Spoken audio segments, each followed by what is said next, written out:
1988, Musique Plus devient la chaîne musicale grand public. Avant, c'était un canal payant, il fallait payer pour y avoir accès. Et là, tout à coup, le CRTC permet Musique Plus de percevoir, je pense que c'était 10 cents par abonné ou quelque chose comme ça, ce qui fait que n'importe qui avait le câble avait Musique Plus automatiquement. Et du jour au lendemain, ils avaient besoin de VJ, d'animateurs. Alors, Pierre Marchand a commencé à regarder du côté de la radio. Il y avait déjà des gens qui avaient formé, comme Sonia Benezra notamment, Paul Sarrazin, Claude Rajotte. Il y en avait quelques-uns qui étaient déjà en ondes depuis un mois, mais la chaîne était toute neuve à ses débuts. Donc, il m'a demandé de faire une audition. J'ai passé l'audition. Elle n'était pas très bonne. J'ai dit, écoute, je ne l'aime pas, je peux-tu en faire un autre? Fait que Pierre, il dit, oui, oui. J'ai dit, on peut-tu sortir avec la caméra dehors? Il dit, oui, oui, sors avec la... J'ai dit, viens-t'en le caméraman. Fait que là, j'ai amené le caméraman dehors. Là, je me souviens plus quelle niaiserie j'ai dit, Notre-Dame de la Betacam, ou je sais pas quoi, j'ai dit quelques niaiseries, puis c'était drôle, c'était spontané. Et puis, à cause de ça, je suis devenu VJ à Musique Plus, un des premiers. Toujours sous le nom de Francis B. Puis ça, je peux l'expliquer, pourquoi Francis B. François Bertrand. À l'époque, il y avait un animateur de Radio-Canada qui s'appelait François Bertrand. Puis comme je ne voulais pas qu'il y ait de confusion, j'ai dit, moi, je vais m'appeler Francis B. Mais là, François Bertrand, il ne fait plus de radio, alors là, je me suis réapproprié mon nom, et c'est pour ça que maintenant, je fais beaucoup de choses sous le nom de François Bertrand, mais je ne peux pas me débarrasser de la peau de Francis B. non plus, parce que ça fait partie de ce que j'ai fait. Puis je me dis, là, c'est le fun d'avoir deux noms quand il y en a qui en ont juste un. Alors. Musique Plus, à l'époque, c'était tout nouveau. Les vidéoclips, c'était la première fois que le public au Québec les voyait. 24 heures par jour, c'était quelque chose de révolutionnaire. Alors, on avait des audiences faramineuses à l'époque. Et puis, on avait aussi surtout un public qui était frais, qui n'était pas désensibilisé ou blasé comme les gens peuvent l'être plus en 2009, malheureusement. Mais je sais qu'à l'époque, on avait des audiences formidables. Et puis, ça a été pour moi un break exceptionnel parce que du jour au lendemain, j'ai pu avoir une visibilité à travers tout le Québec et puis éventuellement tout le Canada parce qu'il y a des câbleaux qui ont repris le signal de Musique Plus, puis faire partie de l'histoire de cette chaîne-là aussi, avec des entrevues amusantes, mémorables.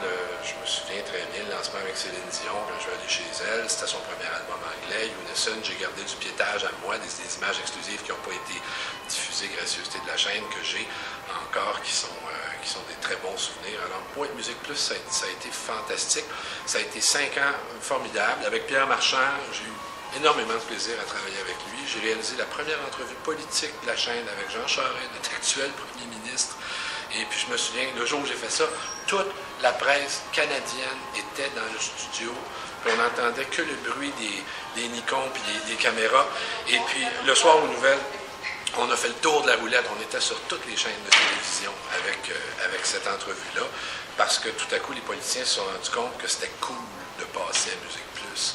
Et là, après ça, on a vu tous les autres défiler. Jacques Parizeau a fait une entrevue là-bas. Et puis, on a vu la même chose dans l'Ouest canadien à Toronto. Ben, pas l'Ouest canadien, mais Toronto, avec les autres politiciens anglophones. Alors, ça a été pour moi quelque chose d'assez incroyable d'interviewer un politicien, alors que c'était pas le but vraiment de ma carrière de faire des entrevues politiques, mais ce jour-là, ça en était tout.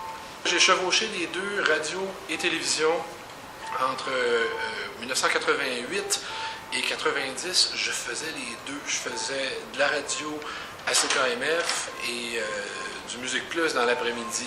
Puis à un moment donné, il a fallu que je choisisse parce que c'était tout simplement trop.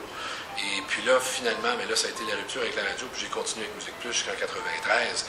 Mais ça a été un choix qui a été difficile à faire. Je ne pouvais pas faire les deux facilement. C'était difficile. OK. Je vais commencer par celles qui m'ont déçu, puis je vais parler de celles qui m'ont impressionné. À CKMF, on avait reçu France Gall à un moment donné. Puis France Gall, c'est quand même une très grande chanteuse. Puis j'ai beaucoup de respect pour elle professionnellement. Mais évidemment, elle a des entrevues pour faire de la promo. Elle en a fait, puis elle en a donné beaucoup dans sa vie. Alors elle arrive à CKMF, puis elle était un peu précieuse et tout ça, puis il fallait la prendre avec des pincettes. Et puis je me souviens que quelques minutes avant de commencer l'entrevue, il y avait de la musique qui jouait, puis il y a une chanson qui est partie à l'antenne. C'était Vivre dans la nuit du groupe Nuance. Je ne sais pas s'il y en a qui se souviennent. Puis ça commence, c'est Sandra Dorion, la chanteuse, elle a un accent très joyeux. Il est 4 heures du matin, je suis encore sur le... Puis là, France Gall, elle a fait « Oh! » Quand elle a entendu ça dans le studio, les oreilles ont retroussé. Puis là, ça j'ai senti que ça l'avait dérangé un peu. Mais quand même, j'ai fait l'entrevue avec elle, puis ça s'est bien passé. Une autre fois, j'avais Johnny Farago, qui était un imitateur, bon imitateur d'Elvis Presley, mais qui était un peu chiant, je dois dire, en entrevue. Et puis, j'étais en train de préenregistrer une entrevue pour mon émission. Et puis, à un moment donné, j'ai pris un break. Et Simon Provencher, le bum au grand cœur, qui était de l'autre côté, dans la régie, me dit, ouais, il dit, il n'a pas l'air très facile. J'ai dit, non, il n'est pas très facile, il n'est pas très aimable à travailler, le gars. Il dit, attends-moi 2 minutes. Fait que là, Simon s'en va dans le studio, et puis, il revient, et il me dit, je suis allé dans le studio, puis j'ai pété. Il dit, j'en ai lâché un fumant, et je suis sorti. Et là, les expressions sur la face de Johnny Farago, l'expression sur son visage était vraiment mémorable, si je puis dire ça. Et ça, c'était la façon à Simon de faire une blague. Il faisait ce genre d'affaires-là, Simon Provencher. C'était assez incroyable. Alors ça a été un moment, disons, assez drôle. Je me souviens aussi, à un moment donné, je faisais un remote. Les remotes, c'était quand on était chez un commerçant. Et puis j'étais chez Meubles Diamant Bleu un samedi matin pendant que Mario Lirette faisait son show. Et puis le remote qui devait durer 60 secondes en avait duré 5 minutes parce que Mario se foutait pas mal des règles commerciales.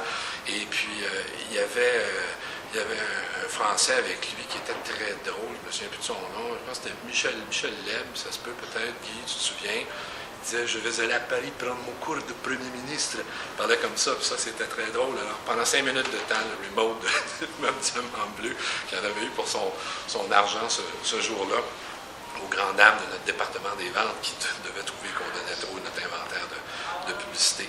Mais dans les entrevues qui m'ont marqué, il y en a eu beaucoup, particulièrement à Musique Plus, parce que c'était vraiment une station qui faisait beaucoup la promotion des artistes. C'était une station dont la mission, en fait, c'était de promouvoir le disque, le livre, le film ou le concert d'un artiste. Et comme on avait une visibilité à l'échelle de la province, donc on n'avait pas de difficulté à convaincre les labels de nous amener leurs grandes stars internationales. Alors, en général, on y avait droit.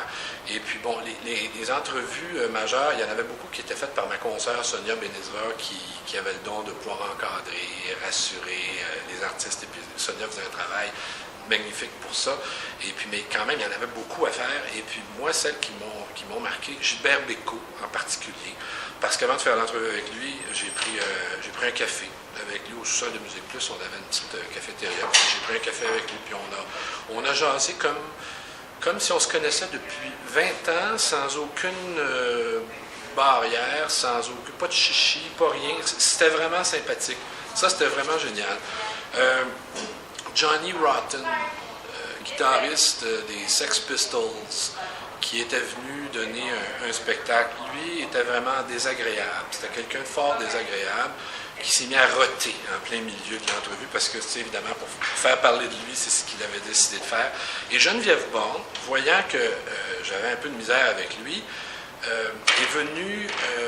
est rentrée en plein milieu de l'entrevue, puis elle a dit, ben garde, elle a dit, j'ai entendu que tu avais peut-être des problèmes avec ton estomac, alors on a pensé que tu avais faim, donc je t'offre le sandwich que je m'étais apporté pour mon lunch. Puis ça l'a complètement déstabilisé, puis à cause de ça, on a pu terminer l'entrevue avec Johnny Rotten, et puis il a été beaucoup plus aimable.